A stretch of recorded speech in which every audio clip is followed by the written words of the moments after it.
Regardez-moi ça. Il s'est passé un truc dans les amis. Donc selon toute vraisemblance, Donald Trump a gagné l'élection présidentielle aux États-Unis. Dans les prochains jours, vous allez avoir pas mal de commentaires qui vont vous dire « Oui, tu disais que Kamala Harris allait gagner, etc. » Ce sont des fake news, c'est une fraude massive. Soyez plus malins que ça les amis, et on va donc maintenant faire un petit tour de l'actualité en se focalisant évidemment sur ce qui nous intéresse, à savoir comment faire pour redresser la France et l'Europe. Première chose évidemment, on va écouter Donald Trump. Quelle est l'ambiance du côté de Donald Trump ? C'est une formidable victoire pour les Américaines et les Américains qui va nous permettre de redonner sa grandeur à l'Amérique. N'empêche, ils ont de la chance de pouvoir kiffer des trucs comme ça. Et pour moi, la grande leçon qu'il faut retenir de ça, c'est que nous pouvons aussi vaincre la gauche et nous devons le faire. La France n'a pas vocation à être un enfer fiscal. Nous devons faire de la France un paradis fiscal où il fait bon entreprendre, où il fait bon gagner de l'argent et où on peut être fier de notre drapeau et de nos couleurs. Donc je vous redis ce que je vous avais dit, la victoire de Donald Trump pour moi ne change pas grand chose, de la même manière que la victoire de Kamala Harris n'aurait pas changé grand chose. Alors évidemment je vis pas dans une bulle, je vois bien que ça vous fait plaisir, je suis également content de voir des larmes de gauchistes, je suis aussi content pour mes portefeuilles en bourse, c'est également la folie absolue sur mes portefeuilles crypto, donc tout ça c'est très positif, mais n'oubliez pas que cette victoire de Trump c'est du plaisir par procuration. En attendant, ici en France, on a un État communisant. Vous avez eu encore une déclaration délirante de Michel Barnier hier. Michelin qui est en train de faire des plans sociaux doit nous dire ce qu'ils ont fait de l'argent public qu'on lui a donné. Quand le Premier ministre de la France dit qu'ils ont fait des cadeaux d'argent public à une entreprise comme Michelin, la vérité c'est qu'ils ont volé un petit peu moins d'argent. Et appeler ça de l'argent public, ça veut dire qu'on est à un niveau grave de communisme. Sans parler du fait que si des entreprises françaises vont commencer à s'effondrer maintenant, c'est parce que nous sommes un enfer fiscal. Et là-dessus, vous allez avoir les politiques gauchisants qui vont arriver au chevet des entreprises en accusant comme d'habitude le capitalisme, le libéralisme ou que sais-je, alors que si les entreprises ne peuvent pas être compétitives sur le territoire français, c'est parce que nous sommes un enfer fiscal. Et moi, si les élections américaines m'intéressent... Nous avons également remporté le vote populaire. Ça, c'est un point très important qu'ils aient remporté le vote populaire et effectivement, les démocrates ont beaucoup reculé. Je voudrais mettre ça en parallèle avec le tweet qu'a fait Elon Musk. Elon Musk qui dit « Vous êtes les médias maintenant ». N'empêche, s'il y a un truc qui me fait kiffer, c'est ça. En vrai, le fait qu'un mec comme Elon Musk ait soutenu Donald Trump et le fait qu'on puisse imaginer qu'Elon Musk ait plus les mains libres pour faire du business et pour partir dans ce projet merveilleux de la conquête de l'espace, ça, pour le coup, ça remplit mon cœur de joie. Qu'est-ce que ça veut dire, ça ? Vous êtes le média maintenant.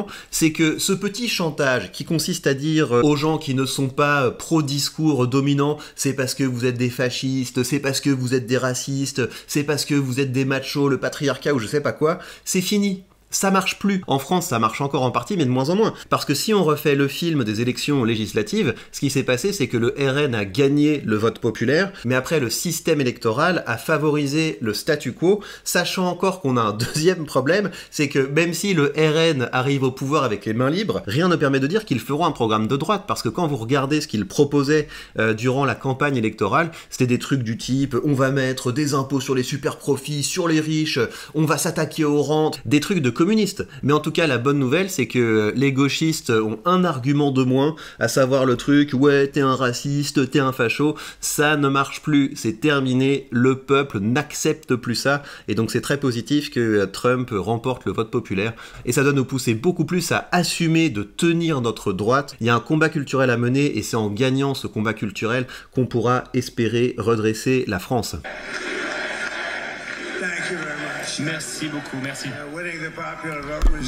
remportons le vote populaire, c'est très sympathique, je dois vous le dire. C'est très agréable de ressentir tout cet amour. Bien, donc il prend du plaisir, il célèbre, il a raison. On fera une analyse plus substantielle des discours de Trump et des discours de Kamala Harris sur la chaîne de Rhétorique. Ce que je vous propose de faire maintenant, c'est de faire un petit tour du côté des médias subventionnés français. Ils avaient continué à faire le taf avant l'élection, après l'élection, la peur de l'embrasement.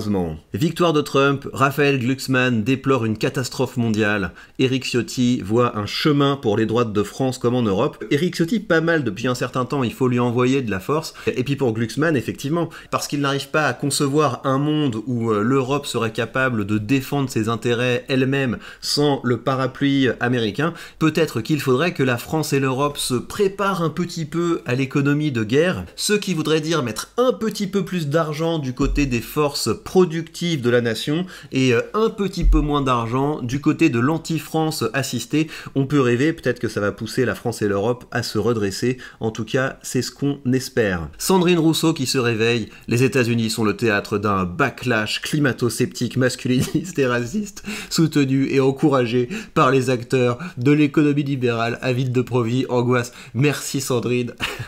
Parce que c'est vrai que si on arrive dans un monde où c'est plus possible de taxer les gens jusqu'à la mort en leur disant « si on ne vous taxe pas jusqu'à la mort, le soleil va devenir très chaud, etc. » c'est vrai que ça va devenir compliqué. Tu sens le vinaigre sardine, oh là là, c'est pas très sympa. Alors, qui d'autre on peut aller voir du côté de nos chers amis de la ponction publique? Je suis déçu, rien du côté de Lucie Castèche. Je pensais qu'elle aurait revendiqué la victoire aux États-Unis, mais c'est pas le cas. Antoine Léaumont, j'ai l'impression que ça se bagarre un petit peu à gauche. Comment pouvez-vous être à ce point à côté de la plaque de ne pas voir que c'est la ligne politique que vous portez en Europe et en France qui a mené aux USA à la défaite de Trump? Vraiment, ça me sidère un tel sens de politique. Kamala Harris n'était pas assez de gauche et qu'il aurait fallu qu'il soit encore plus communiste pour essayer de rassembler. Je ne comprends pas cette analyse politique.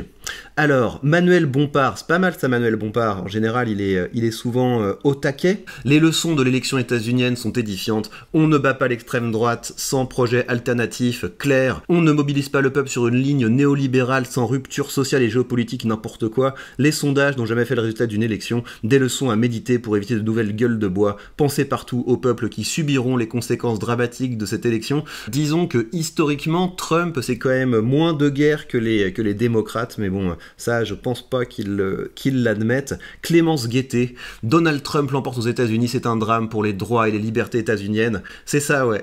Alors que la gauche ne pense qu'à taxer, qu'à mettre des normes, qu'à mettre des empêchements. C'est complètement fou que les gauchistes osent invoquer la liberté. Notre pays doit se tenir prêt auprès de celles et ceux qui souffriront de sa politique, c'est-à-dire qui veulent accorder avec vos impôts l'aide médicale d'urgence aux Américains. C'est aussi une défaite éclatante pour ceux qui croient pouvoir l'emporter à coups de slogans sans programme pour changer la vie des gens et sans discours résolu de paix. Voilà, c'est comme si Kamala Harris n'avait pas essayé de faire le travail. Cette élection rappelle l'urgence pour la France d'une politique internationale indépendantiste, non alignée et altermondialiste. Alors là, je suis à peu près d'accord. Altermondialiste, ça fait un petit peu gauchiste là qui font des ZAD, mais absolument, je pense qu'il faut une politique internationale indépendante. Notre pays ne doit plus dépendre d'un empire, mais construire un horizon de paix et de coopération avec tous ceux qui le souhaitent. Bon là, si on prend cette phrase indépendamment du contexte, je suis pour le coup assez d'accord avec Clémence. Et puis bien sûr, Victor Ferry revendique sa victoire. Qui avait prévu la victoire de Trump? Pas les fake news médias. Mais oui, c'est vrai, je l'ai dit dans plein de vidéos, j'étais persuadé que Kamala Harris allait gagner. J'ai sous-estimé la liberté du peuple américain, donc chapeau à eux. Mais encore une fois, au-delà des petits plaisirs qu'on peut prendre ici ou là en regardant les réactions des uns et des autres, ce qui est important, c'est ici. Ce qui est important, c'est notre capacité à construire un programme vraiment libéral pour la France, à être capable de se soutenir, de se rassembler, de se mobiliser pour sortir la France de cet enfer fiscal qui nous fait si mal à tous. Et j'en reviens à ce qui est pour moi le plus important, arrêtez d'avoir peur de dire les termes. Commencez à vous positionner, commencez à vous battre, commencez à créer régulièrement du contenu et commencez à être payé pour ça. Et c'est parce que je crois que la victoire est aussi possible en France si on est de plus en plus à rejoindre la bataille culturelle et à rejoindre la bataille politique que je continue à faire mon travail de pédagogue, que je continue à faire mon travail de formateur et que je vous ai préparé ce tout nouveau document qui vous montre cette manière dont vous devez intégrer l'intelligence artificielle dans votre création de contenu pour décupler votre productivité et votre efficacité. Prenez bien soin de vous et on se retrouve très vite pour débriefer ça plus en profondeur.